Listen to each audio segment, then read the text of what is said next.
नमस्कार, today Bihar news और today Hindustan के डिजिटल प्लेटफॉर्म पर आपका बहुत बहुत स्वागत है। मैं हूं आपके साथ प्रकाश सिंह और आज खबर विशेष में चर्चा बिहार में जातीय जनगणना को लेकर छिड़ीदार की। बिहार में जातीय जनगणना को लेकर फिलहाल खूब बयानबाजी हो रही है। नेता प्रतिपक्ष तेजस्वी यादव मुख्यमंत्री नीतीश कुमार पर हमलावर हैं और कह रहे हैं कि सीएम नीतीश अब जातीय जनगणना के मूड में नहीं है। तेजस्वी यादव ने पहले मुख्यमंत्री नीतीश कुमार को 72 घंटे का अल्टीमेट दिया। इसके बाद सीएम नीतीश ने तेजस्वी यादव को बुलवा लिया। फिर तेजस्वी और सीएम नीतीश की मुलाकात हुई और क्या अब जातीय जनगणना पर बात बन गई है? क्या बिहार में जातीय जनगणना होगी? देखिए, जातीय जनगणना पर जब बिहार में जुबानी जंग छिड़ा है, इससे पहले आपको जानना जरूरी है कि बिहार के तमाम सियासी दलों ने जातीय जनगणना के पक्ष में 2 बार बिहार विधानसभा में प्रस्ताव पारित कर केंद्र सरकार को भेजा। सीएम नीतीश के अगुवाई में बिहार में पिछले 16 सालों से एनडीए की सरकार है, लेकिन ऐसे में जातीय जनगणना के पक्ष में सीएम नीतीश तो हैं, केंद्र सरकार नहीं है, नरेंद्र मोदी सरकार नहीं और बीजेपी के लोग नहीं चाहते हैं कि देश में जातीय जनगणना हो।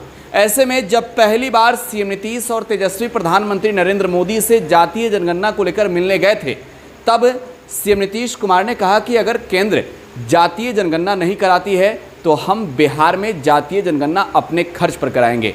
आपको जानना जरूरी है कि वर्ष 2019 और 2020 में यानी कि 2 बार बिहार विधानसभा में जातीय जनगणना को लेकर प्रस्ताव पारित किए गए, लेकिन इन सबके बीच बिहार में फिलहाल क्या हो रहा है? देखिए, अगर जातीय जनगणना बिहार में नहीं होता है तो तेजस्वी यादव दिल्ली तक पैदल मार्च करेंगे। इससे पहले बिहार के तमाम जो सियासी दल हैं, उन दलों का एक प्रतिनिधिमंडल मुख्यमंत्री नीतीश कुमार के नेतृत्व में पीएम नरेंद्र मोदी से मुलाकात करने पहुंचा था। जातीय जनगणना के पक्ष में कौन कब से है, पहले आपको ये भी विस्तार से बताते हैं। जातीय जनगणना के पक्ष में तेजस्वी यादव और उनकी पार्टी आरजेडी सबसे पहले सामने आई। तेजस्वी यादव और आरजेडी ने साफ साफ कहा कि बिहार में जातीय जनगणना होनी ही चाहिए और अगर जातीय जनगणना नहीं हुई तो बिहार में हम कोई भी जनगणना नहीं होने देंगे। केंद्र सरकार की बात कर लेते हैं। केंद्र सरकार साफ साफ कह रही है कि फिलहाल जातीय जनगणना की कोई ज़रूरत नहीं है। बात बीजेपी की करें तो बीजेपी के लोग कह रहे हैं कि ऐसे में तो कह सकते हैं कि विवाद बढ़ेगा, अलग अलग जातियों के बीच संख्या के आधार पर बवाल होगा। लेकिन इन सबके बीच नीतीश कुमार का क्या मत है? सीएम नीतीश साफ साफ कह चुके हैं कि वो जातीय जनगणना के पक्ष में नहीं है, लेकिन लगातार हम आपको ये बताते हैं। इससे पहले जब हमने आपको बिहार को स्पेशल स्टेट के दर्जे दिलाने की जब खबर दिखाई थी, तब हमने साफ साफ बताया था किस तरीके से सीएम नीतीश अपने बातों से पलट जाते हैं।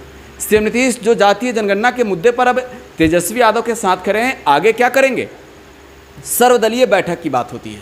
देखिए, सर्वदलीय बैठक आखिरकार कब होगी?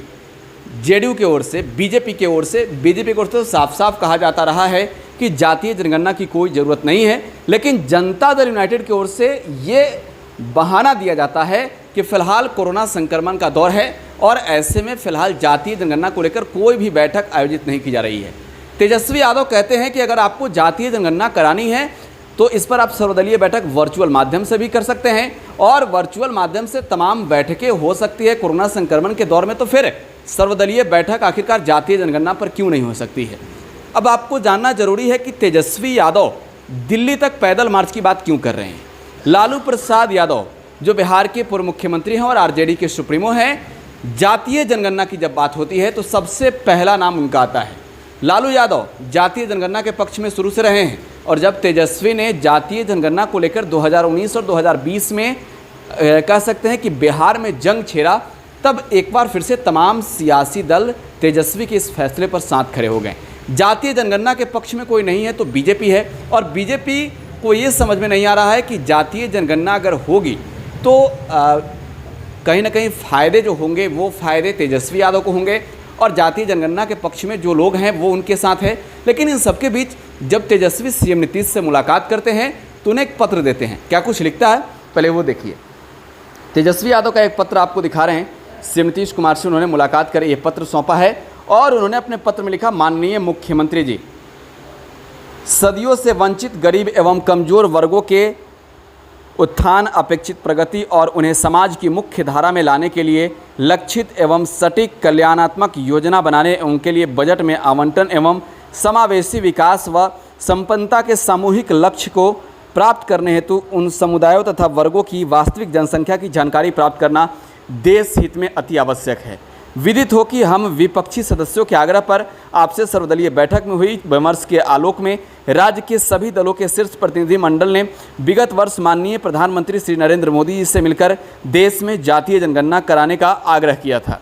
साथ ही साथ बिहार विधानसभा में 2 बार जातिगत जनगणना कराने हेतु सर्वसम्मति से प्रस्ताव करने पर भारत सरकार को भी भेजा गया था, लेकिन दुर्भाग्यपूर्ण है कि केंद्र सरकार अभी तक इस मुद्दे पर सकारात्मक निर्णय नहीं ले सकी है। अतः आपसे आग्रह है कि पुनः एक बार भारत सरकार से जातिगत जनगणना कराने हेतु अपील किया जाए। मेरा सुझाव है, यदि भारत सरकार इस मुद्दे पर साथ नहीं देती है तो राज्य सरकार अपने बजट से बिहार में जातीय जनगणना कराए। चूँकि इसमें पहले ही अत्यधिक विलंब हो चुका है, कृपया इस पर अतिशीघ्र निर्णय लेना चाहेंगे। ये तेजस्वी यादव मुख्यमंत्री नीतीश कुमार को लिखते हैं। ये पत्र आपको एक्सक्लूसिव हम दिखा रहे हैं, सीएम नीतीश को जो पत्र तेजस्वी ने लिखा है। लेकिन जातीय जनगणना अगर होता है तो फिर बिहार में क्या होगा?